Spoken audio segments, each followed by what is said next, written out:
बिस्मिल्लाहिर्रहमानिर्रहीम। वेलकम है आप सभी का मेरे कुकिंग चैनल घर का जायका किचन में। आपने बीफ और मटन की निहारी तो बहुत खाई होगी, लेकिन नहीं खाई होगी चिकन की निहारी।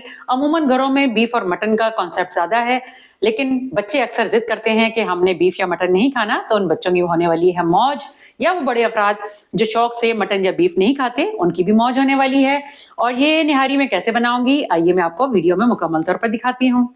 आइए मैं आपको निहारी में डलने वाले अज्जा के बारे में तफसील से बताती हूँ। मैंने चिकन ब्रेस्ट और थाई लेग के पीसेस को डीबोन करवा लिया है।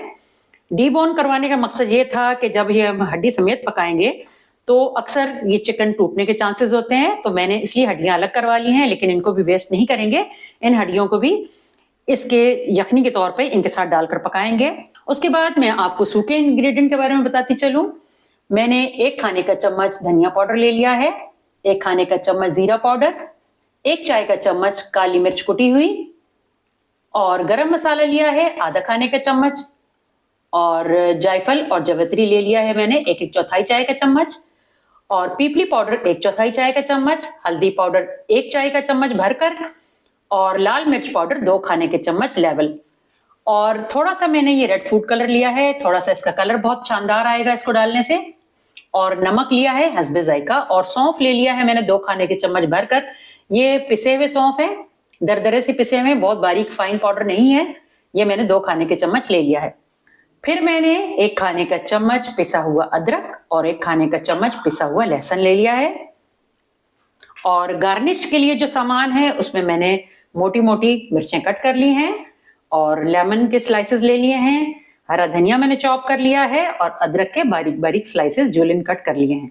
निहारी के अज्जा बता देने के बाद आइए कुकिंग स्टार्ट करते हैं। बिस्मिल्लाहिर्रहमानिर्रहीम। सबसे पहले चूल्हे का फ्लेम ऑन कर लूंगी और एक पतीले में कुकिंग ऑयल शामिल करूंगी। तकरीबन मैं आधा कप कुकिंग ऑयल शामिल करूंगी। कुकिंग ऑयल गर्म हो चुका है, अब मैं शामिल करूंगी पिसा हुआ लहसुन और अदरक।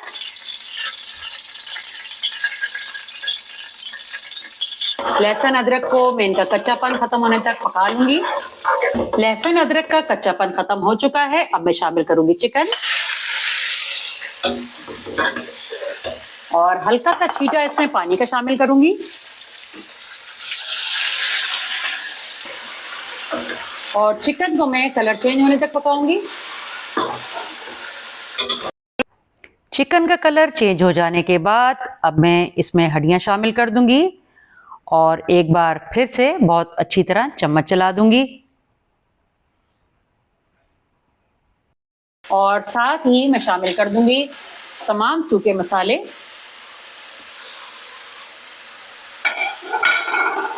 और इनकी बहुत अच्छी तरह चिकन के साथ भुनाई कर लूंगी।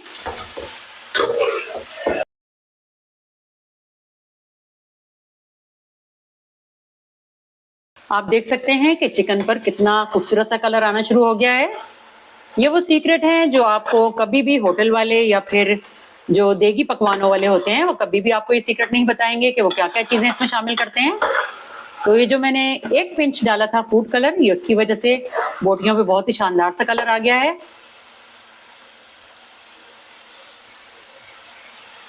अब तमाम मसाले चिकन के साथ बहुत अच्छी तरह से भुन चुके हैं। अब बारी है इसमें पानी शामिल करने की। बिस्मिल्लाहिर्रहमानिर्रहीम।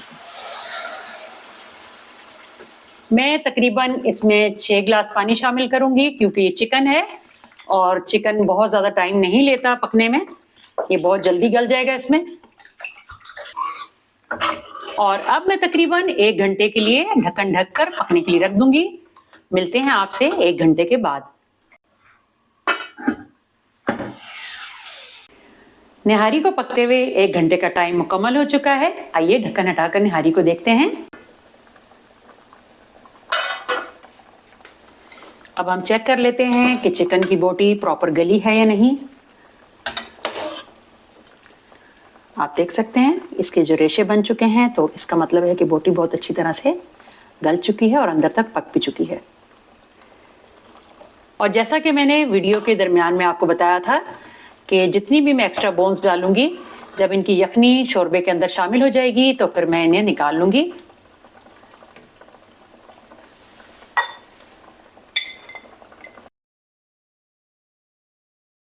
अब आप देख सकते हैं कि मैंने शोरबे में से तमाम फालतू हड्डियां निकाल ली हैं। मैंने एक पैन ले लिया है और उसके नीचे फ्लेम को मैंने ऑन कर दिया है। अब मैं 2 खाने के चम्मच भरकर सूखा आटा शामिल करूंगी, जो घरों में अमूमन गूंदा जाता है, ये वही आटा है। 2 खाने के चम्मच भरकर मैं इसे शामिल करने के बाद ड्राई रोस्ट कर लूंगी। तकरीबन हल्का गोल्डन कलर आने तक मैं इसे ड्राई रोस्ट कर लूंगी। अब आटे में से खुशबू आना शुरू हो गई है और आटे ने अपना कलर भी चेंज कर लिया है।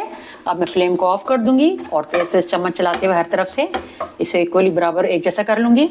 और जो पानी मैंने बाउल में डाल के रखा है, मैं साथ ही इसमें इस आटे को, भुने हुए आटे को शामिल कर दूंगी।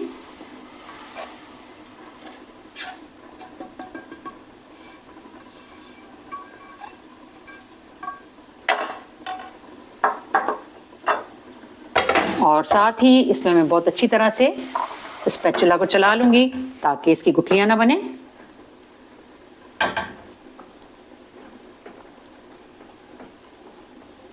थोड़ी मिकदार में पानी में और शामिल कर लूंगी।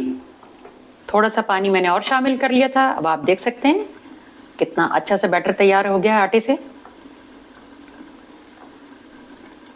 और कोई गुठली भी नहीं बनी।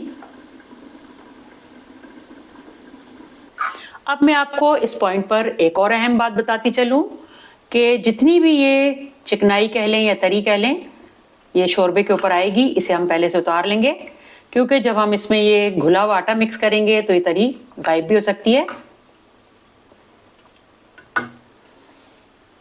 एक अलग बर्तन में निकाल लेंगे। शोरबे से तरी उतार लेने के बाद अब मैं शामिल करूंगी जो आटा मैंने घोल कर रखा था पानी में। अब मैं शामिल कर दूंगी। ये घुला हुआ आटा शोरबे को थिक करने के लिए इस्तेमाल किया जाता है।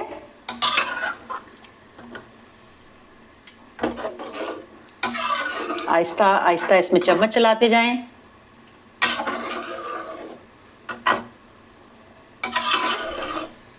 आप देख सकते हैं कि आटा डालने के बाद इसमें थिकनेस आना शुरू हो गई है। अब हम अपना फाइनल प्रोसीजर स्टार्ट करते हैं। मैंने एक मीडियम साइज के प्याज को बहुत अच्छा फाइन सा स्लाइस कर लिया है और मैंने एक पैन में तकरीबन आधी प्याली कुकिंग ऑयल ले लिया है इस प्याज को फ्राई करने के लिए।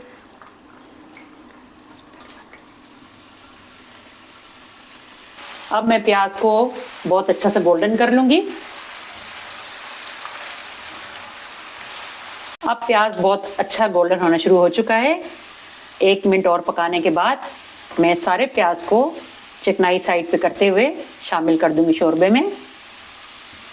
फ्लेम को मैंने ऑफ कर दिया है और प्याज सारा मैंने एक साइड पे कर लिया है ताकि फालतू चिकनाई हमारी निहारी में ना जा सके।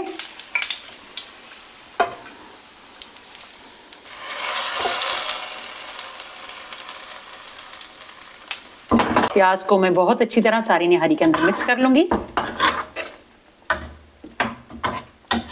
और ढक्कन ढककर मैं सिर्फ और सिर्फ 1 मिनट के लिए इसे मजीद पका लूंगी।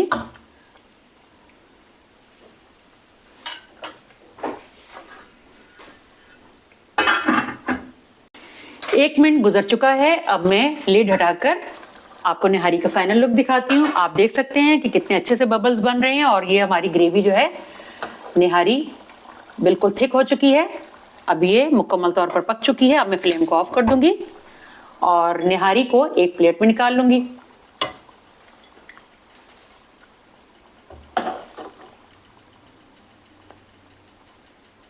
देख सकते हैं कितने मजे से ये टूट रही है बोटीज की। और जब भी सर्व करें तो इस तरह से हल्का से तोड़कर सर्व करें।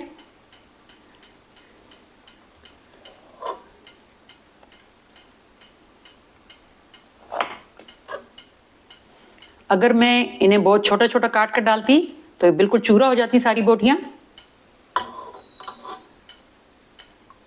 जो कि देखने में अच्छी नहीं लगती। और जो तरी मैंने अलग से निकाल कर रखी थी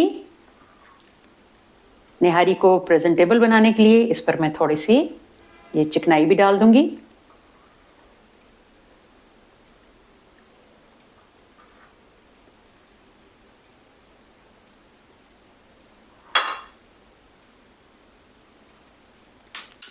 अब मैं डाल दूंगी गार्निश। आप अपनी मर्जी से चाहें तो ज़्यादा मिर्चें डालें या मिर्चें ना डालें, तो तब भी निहारी माशाल्लाह बहुत ही मज़ेदार और करारी बनी है।